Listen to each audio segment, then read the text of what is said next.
Hi, so Interpreting Surface Processes Past and Present by Eleanor Steele. In this presentation, I will discuss and investigate the settings and geology of each of my three locations. I'm going to discuss their current geological profiles, geomorphic processes that occur there, their change throughout time, and possible rock types. Location 1 is in the desert region of southern Oman. This area overlies the Arabian Shelf with complex strata generally dipping northwest from the coast of Rub al-Khali Basin, a vast desert. Figure 3 shows precipitation and mean weather throughout the month of 2023. The area is characterized by its vast sand dunes, rocky outcrops, salt flats, and more. Dunes in this area are characterized by their linear star dune formed by changing winds in the area, as demonstrated in the figure. Its richness of minerals including chromite, copper, gypsum, limestone, and marble leads to the colours seen in this landscape. This area is largely shaped by the collision of the Arabian and Eurasian plates. This collision has resulted in the formation of fold and thrust mountain belts, extensive sedimentary basins, and uplifted plateaus.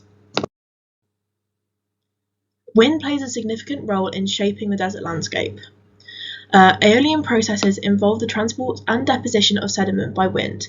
In desert areas with limited vegetation cover, loose sand and silt particles are easily picked up by the wind and carried across the landscape.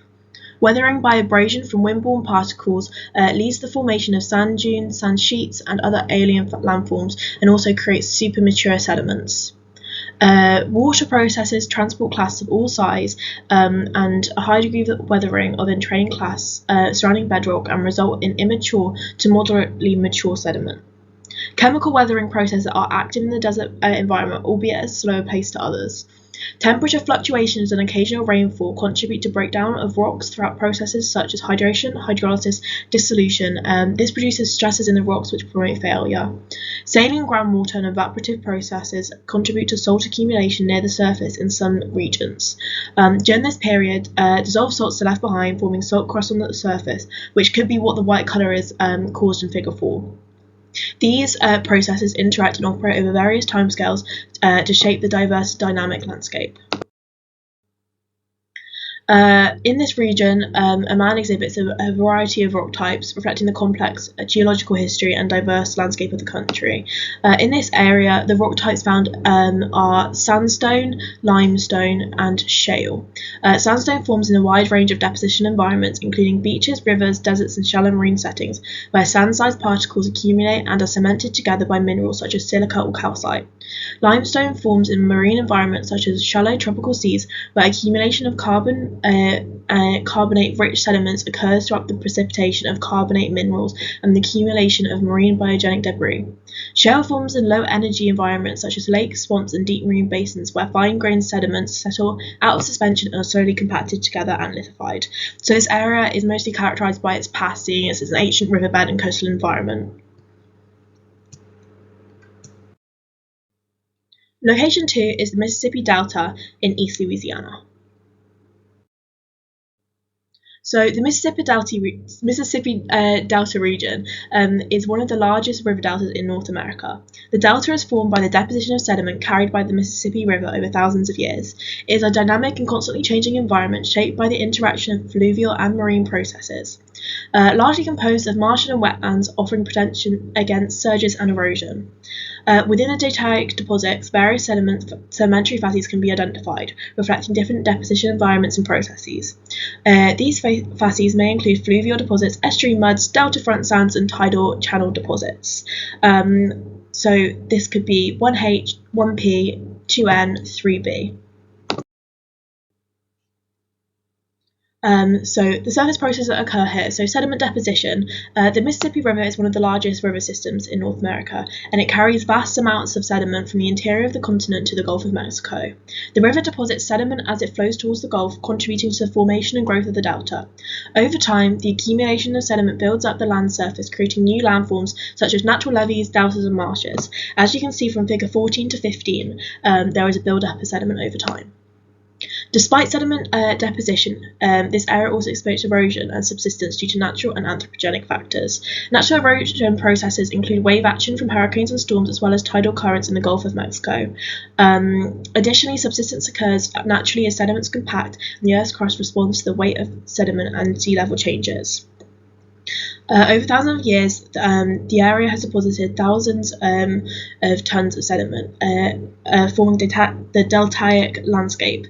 Fluvial processes including sediment transportation, channel evolution, and floodplain deposition were instrumental in building this area. So this area is characterised by siltstone, mudstone, shale and sandstone deposits. So siltstone is commonly formed in low energy deposition environments such as floodplains, lake bottoms and deep marine settings, where fine-grained sediments settle out of suspension. Mudstone is deposited in low energy environments such as floodplains, swamps and offshore basins, where fine-grained sediments accumulate and are compacted over time. Sandstone forms in a wide range of deposition environments, including beaches, rivers, deserts and shallow marine settings, where sand-sized particles accumulate and are cemented together by minerals such as silica or calcite. Shale forms in low-energy environments such as lakes, swamps and deep marine basins, where fine-grained sediments settle out of suspension and are slowly compacted and lithified. Conglomerates form in high-energy environments such as a river channel, alluvial fan and nearshore areas where the transportation of coarse-grained sediments is facilitated by flowing water or gravity. So this area is characterised in its geology by both its marine, fluvial and deltaic setting. So location 3 is a deep marine environment off one of the Hawaiian Islands. This area is largely shaped by the Hawaii plume, responsible for the creation of the Hawaii Emperor Seamount Chain, a 6,200 kilometre mostly undersea volcanic mountain range. This area has landforms like lava formations and submarine canyons. This area experienced various ocean currents, including the North Pacific Gyre, which circulates warm surface waters clockwise around the islands. It also may be influenced by the localised currents and upwelling events that affect water temperature and nutrient availability. So this area is mostly affected by the volcanic activity. So the Hawaiian Islands are primarily volcanic in origin, forming by the eruption of underwater volcanoes over millions of years. Ongoing volcanic activity, primarily centered on the Big Island of Hawaii, contributes to the shape of the underwater topography. Lava flows from submarine volcanic eruptions and contributes to the growth of underwater volcanoes such as seamounts, submarine ridges and volcanic cones. Submarine erosion plays a role in shaping the underwater topography around here. The action of the ocean currents, waves and sediment transportation can erode volcanic landforms, creating underwater channels, canyons and valleys. Submarine erosion also contributes to the formation of the coastal cliffs, submarine landslides along the island slopes. Ocean currents play a crucial role in transporting the sediment around the island.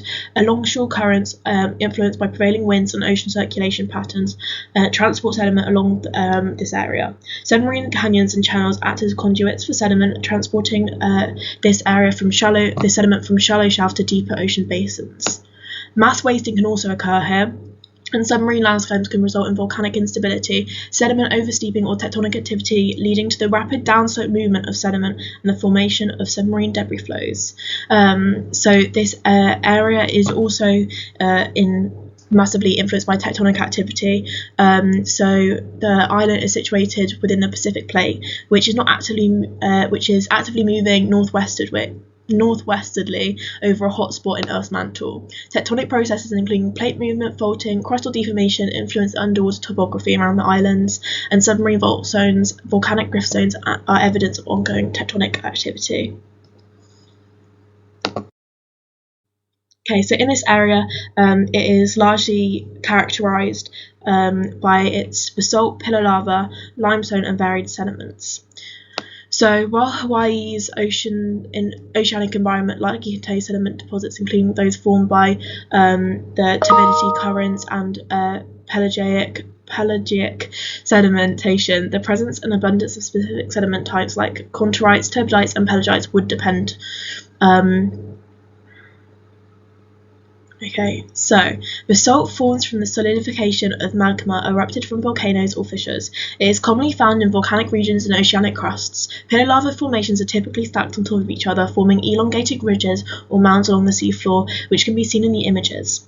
Limestone forms in marine environments such as shallow tropical seas, where the accumulation of calcium and carbonate-rich sediments occurs. So it is clear that there is a large range of rocks globally, easily seen in Figure 23, with different geological settings influenced by both past and present processes. Thank you for listening.